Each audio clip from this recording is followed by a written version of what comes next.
ഈ വോൾട്ടേജ് കുറഞ്ഞു എന്ന് വിചാരിച്ചാൽ മതി. കാരണം ഈ മനുഷ്യ ശരീരേ ഒരു അത്ഭുതകരമായ എഞ്ചിനല്ലേ. തീർച്ചയായിട്ടും. Human body is a miraculous machine, wonderful chemical laboratory, stomach and digestive organ, miles of communication system, nerves, okay, and astounding sound system, ear and throat, wonderful camera cum projector system, eye,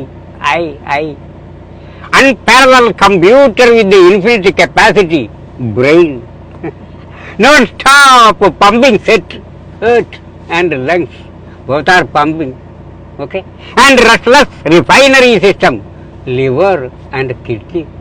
അങ്ങനെ സൃഷ്ടാവ് മനുഷ്യന് നൽകിയ വിചിത്രവും സങ്കീർണവുമായ ആന്തരിക അവയവങ്ങളുടെ പ്രവർത്തനങ്ങൾ നടന്നുകൊണ്ടിരിക്കുകയും ചെയ്യുന്ന ഒരു അത്ഭുതകരമായ ഒരു എഞ്ചിനാണിത്.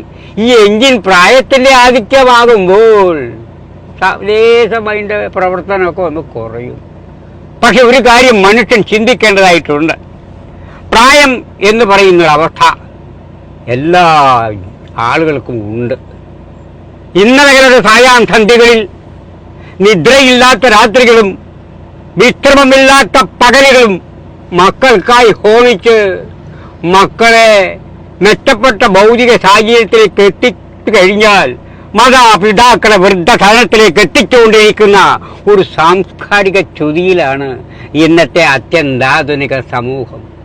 മനുഷ്യൻ എന്താണെന്നും മാനുഷിക മൂല്യങ്ങൾ എന്താണെന്നതിനെപ്പറ്റിയും പരിപൂർണമായി ബോധവാന്മാരല്ല ഇന്നത്തെ ഈ അത്യന്താധുനിക സമൂഹം. അപ്പോൾ എന്താ മനുഷ്യനായി കാണാൻ എന്താ അവന് കുറച്ച് കാര്യങ്ങൾ ചിന്തിക്കേണ്ടതായിട്ടുണ്ട്. എന്താണ് മനുഷ്യൻ? എന്താണ് മാനുഷിക മൂല്യം? Human values. What are human values? Values are defined as desires and goals that are internalized through the process of conditioning, learning and socializing. It means the act of cherishing something and holding it dear. Actually, they are the guiding principles of life which are conducive to one's physical, mental and social health. A well-structured ethical code വേണം ഒരു മനുഷ്യന്.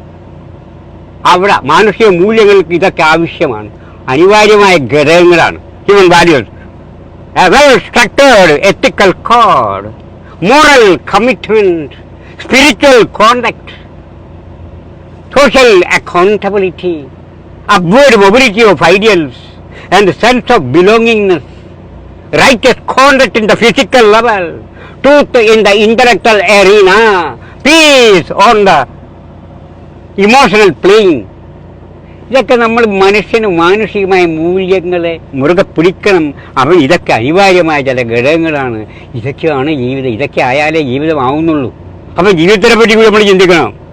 What is life? Today is life, the very life of life. In its brief course lies all the varieties of realities.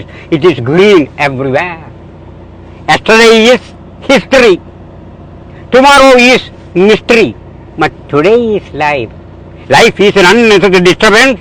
Life is an unnecessary disturbance in the tranquility of eternity. We think one, but it happens absolutely different from that. അതാണ് mystery. അപ്പം നമ്മൾ എന്ത് വേണം? ജീവിതത്തിൽ കുറേയൊക്കെ സത്യസന്ധതയോടെയും സാംസ്കാരികമായ ഒരു മൂല്യമൊക്കെ വെച്ചുപിടിച്ചൊക്കെ ജീവിക്കാൻ നോക്കണം. മനുഷ്യന് മാത്രമുള്ളതല്ല ഈ ഭൂമി. നമ്മൾ വിചാരിക്കുന്നത് എന്താ? മനോഹരമായ ഭൂമി മനുഷ്യൻ്റേത് മാത്രമാണെന്നാണ്. പക്ഷെ സത്യം അതല്ല. ഇതിലെ പറക്കുന്ന ചിത്രശലഭത്തിനും ഇന്നലെ വിരുന്നുണ്ടുപോയ ദേശാടന കിളികൾക്കും പാപം പറവകൾക്കും PT7-നും അരിക്കൊമ്പനും അങ്ങനെ നരിക്കൂ എലിക്കൂ അരിക്കൂ എല്ലാറ്റിനും തുല്യാവകാശമുള്ള ഒരു സംഗതിയാണ്, ഒരു സംഭവമാണ് ഈ ഭൂമി. ഈ ഭൂമിയെ മനുഷ്യൻ്റേത് മാത്രമായി കാണരുത്. ഭൂമി, ജലം, അഗ്നി, വായു, ആകാശം, ഈ 5 ബേസിക് എലിമെന്റ്സ് ഒക്കെ മനുഷ്യന് വേണ്ടി മാത്രം സൃഷ്ടിക്കപ്പെട്ടതല്ല. മക്കളെ, നിങ്ങൾ ഇരിക്കുന്ന കാലത്തോളം നിങ്ങൾ ഉപയോഗിച്ചോളൂ. ഇത് കഴിഞ്ഞാൽ വരും തലമുറക്കായി നിങ്ങൾക്ക് കിട്ടിയ അതേ പരിശുദ്ധിയോടുകൂടി തന്നെ ഇത് തിരിച്ചു കൊടുക്കേണ്ടതായ ഹാൻഡ് ഓവർ ചെയ്യണം. You will have to hand over. Air, water, soil and this kind of pollution. ഇന്നിപ്പോൾ എന്താ സംഭവിക്കുന്നത്? കംപ്ലീറ്റ് പൊല്യൂഷനാണ്. Atmospheric pollution, environmental pollution. What is the reason for that? Science, which has contributed so much to human progress, has also posed a serious threat to human survival. It is not only wars it's not only wars with poison gases, virulent germs, nuclear weapons that may spell our doom, but man may choke himself to death by rapidly polluting his atmosphere under the guise of modernization, automation, scientific or technological progress. We have been warned that if the current rate of air, water, soil pollution continues, the biological rhythm on the earth will be seriously upset, leading to the gradual extinction of mankind.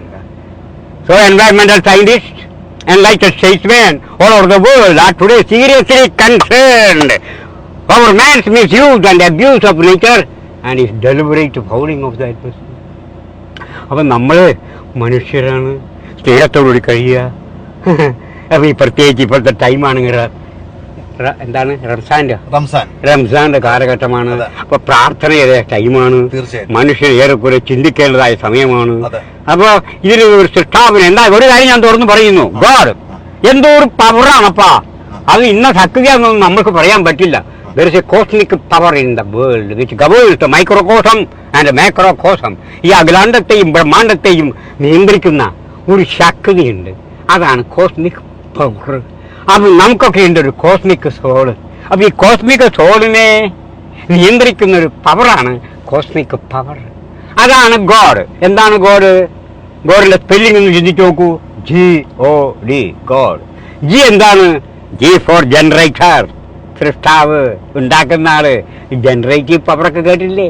അപ്പൊ G for generator. പിന്നെ അടുത്ത് വരുന്നത് എന്താണ്? ഓ for operator. സൃഷ്ടിച്ചാൽ പോരാ, അതിനെ operate ചെയ്യാൻ പരിപാലിക്കാൻ ഒരാൾ വേണം. അപ്പൊ G for generator, O for operator and D for destructor, നശിപ്പിക്കുന്ന ആള്. അപ്പൊ സൃഷ്ടിക്കുക, പരിപാലിക്കുക, നശിപ്പിക്കുക, ഈ 3 പ്രക്രിയകളും അവിരാമമായി നടന്നുകൊണ്ടിരിക്കുകയാണ് ഈ പ്രപഞ്ചത്തിൽ നടക്കുന്നുണ്ട്. അപ്പൊ ഇതിനെ നിയന്ത്രിക്കുന്ന ഒരു ശക്തി ഇല്ല എന്ന് നിഷേധിക്കാനൊന്നും ഞാനില്ല. ഞാനിങ്ങനെയൊക്കെ ജീവിച്ചു പോകുന്നു. എനിക്ക് ദൈവത്തിൽ വിശ്വാസമുണ്ട്, അത്രമാത്രം. ഇനി വേറൊന്നുകൂടി പറയുന്നു. അപ്പൊ സംസ്കാരത്തിനെ പറ്റി പറയുകയാണെങ്കിൽ അതൊരു നിർവചനമുണ്ട്. ഇന്നിപ്പോൾ സാംസ്കാരികമായി വലിയ അപചയമാണ്. ഓക്കെ, വളരെ വളരെ പരാജയമാണ്. സ്നേഹമില്ല. എന്താണ് സ്നേഹം എന്ന് പോലും നമ്മൾ ചിന്തിക്കുന്നില്ല. സ്നേഹത്തിന് കുറേ രൂപാന്തരങ്ങളുണ്ട്. ഭാര്യയെ സ്നേഹിക്കുമ്പോൾ അനുരാഗം, സഹോദരിയെ സ്നേഹിക്കുമ്പോൾ വാത്സല്യം, മാതാപിതാക്കളെ സ്നേഹിക്കുമ്പോൾ ഭയം, ബഹുമാനം, ഈശ്വരൻ അല്ലാ പടത്തോൻ സ്നേഹിക്കുമ്പോൾ ഭക്തി, മറ്റൊരു പെൺകുട്ടിയെ പഠിക്കുന്ന കോളേജിലും ക്ലാസ് റൂമിലൊക്കെ സ്നേഹിക്കാൻ നോക്കുമ്പോൾ അത് പ്രേമം. പക്ഷെ എല്ലാം സ്നേഹമാണ് മക്കളെ. ആള് മാറുമ്പോൾ ഇതിന്റെ രൂപം മാറുന്നു. അവിടെയാ രസം. അപ്പൊ അതിലോട്ടൊരു മോഡിഫിക്കേഷൻ ലവ് ഉണ്ട്. അപ്പൊ ആ ലവിനെ നമ്മൾ മനസ്സിലാക്കണം. അവിടെയാണ് രസം. ലവ് എപ്പോഴും പരിശുദ്ധമായിരിക്കണം. റിലൻഡ്ലെസ് ലവ് ആയിരിക്കണം. റിലൻഡ്ലെസ് ലവ് നിഷ്കാമകർമ്മം എന്ന് പറയും നമ്മൾ. അതായത് ഇന്നിപ്പോൾ ഒരാൾ സ്നേഹിക്കുന്നത് സ്നേഹം എന്തെങ്കിലും കിട്ടാൻ വേണ്ടിയാ. കിട്ടാൻ വേണ്ടി പ്രദർശിപ്പിക്കുന്ന ആ സംഗതിയല്ല സ്നേഹം. അവിടെയാണ് കുഴപ്പം പറ്റുന്നത്. അതുകൊണ്ട് നമ്മൾ വളരെയധികം ശ്രദ്ധയോടുകൂടി ജീവിക്കാൻ നോക്കുക. അപ്പം പ്രാർത്ഥന കാര്യങ്ങളൊക്കെ ടൈം ആയതുകൊണ്ട് ഞാൻ കൂടുതൽ ഇതിനെപ്പറ്റി ആധികാരികമായി സംസാരിക്കാനുള്ള വലിയ അറിവൊന്നുള്ള ആളൊന്നുമല്ല. ഞാനിവർ ചെറിയ മനുഷ്യനാണ്. യാദർച്ഛ്യമായി എന്നെ ഇങ്ങനെ കണ്ടുപോകുന്ന വൈക്കിൽ. അപ്പം മുമ്പ് ഞങ്ങൾ കണ്ടാൽ സംസാരിക്കാറുണ്ട്.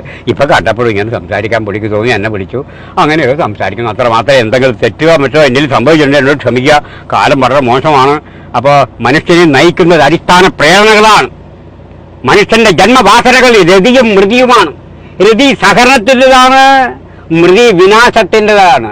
മനുഷ്യരിലെ സഹകരണബോധവും ആക്രമണവാസനയും തമ്മിൽ അനസ്യൂതം അരങ്ങേറിക്കൊണ്ടിരിക്കുന്ന ഒരു സംഘട്ടനത്തിൽ നിന്ന് ഉരുത്തിരിയുന്നതാണ് സംസ്കാരം.